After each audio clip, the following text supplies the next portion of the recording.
Right, well, I've had a lot of people asking like, what's the build of Speed Ranger that soloed Corrupt MV? And I've been getting a lot of those questions.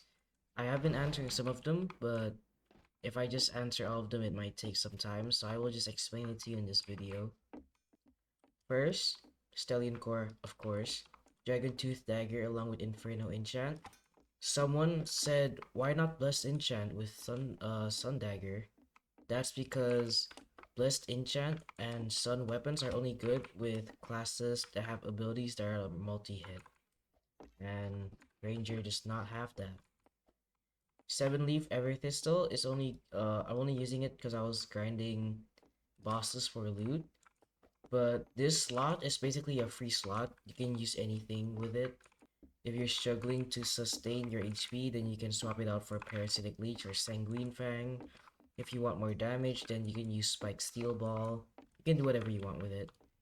Fingernail, of course, since this is a boss solo build, you'd want that because it's really useful. Expedite Anklet for Godspeed if you want to do a nuke or if you want energy. Forest Charm, self-explanatory. It was like plus 30% nature damage or something like that. And then the armor is Rogue Hunter, which you get from the desert, right next to the Rogue Trainer.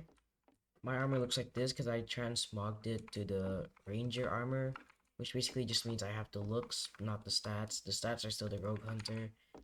And as for the Mastery skill tree, it is this. 210.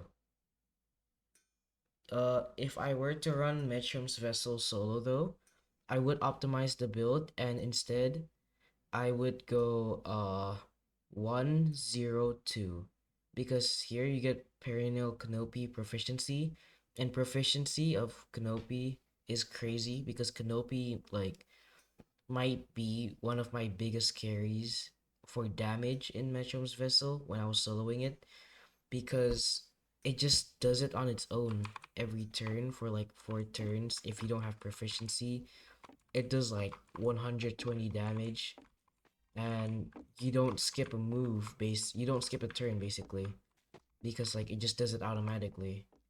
So it's crazy, especially since you'll need to heal a lot and buff a lot in Metrum's Vessel fight.